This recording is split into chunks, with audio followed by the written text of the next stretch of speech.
যে যেভাবে আসলে আওয়ামী লীগের সন্ত্রাসীরা সাধারণ মানুষের উপরে দমন-পীড়ন চালাইছে, কেউ যদি সাধারণভাবে কোনো কথা বলতে যায়, সত্যের পথে কথা বলতে গেলে তাদেরকে কিন্তু আমি মোহাম্মদ সজীব হোসেন। জি, আমিও একজন সাধারণ শিক্ষার্থী। আমরা শিক্ষার্থী হিসেবে চাই সাধারণ মানুষের নিরাপত্তা। আমাদের সংখ্যালঘু যে পরিবারগুলো আছে তাদের নিরাপত্তা সর্বপ্রথম আমাদের নিশ্চিত করতে হবে এবং সাধারণ শিক্ষার্থীদের সর্বোচ্চ নিরাপত্তা নিশ্চিত করতে হবে। আর এই আন্দোলন সংগ্রামে যারা ছিল তাদের যাতে কোনো রকম কোনো সমস্যা না হয়। আর সর্বোপরি আয়নাঘর, বাংলাদেশে যাতে কোনো নতুন করে আর কোনো আয়নাঘরের জন্ম না হয়, এই জিনিসটা আমাদের নিশ্চিত করতে হবে। এইটাই আমার চাওয়া। আচ্ছা, আয়নাঘর বলতে আসলে কি বোঝানো হচ্ছে?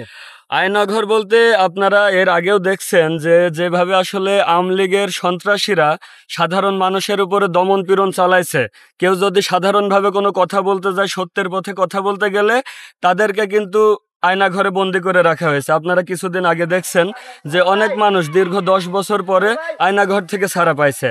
তো এইগুলো থেকে বাংলার মানুষ এখন এইগুলো থেকে নিরসন চাই। আচ্ছা, সেই ক্ষেত্রে আমি একটু জানতে চাচ্ছি, আসলে সেক্ষেত্রে আসলে প্রশাসনের কোনো সংস্কার এর ভিতরে হওয়া উচিত কিনা? হ্যাঁ, অবশ্যই প্রশাসনের সংস্কার হওয়া দরকার।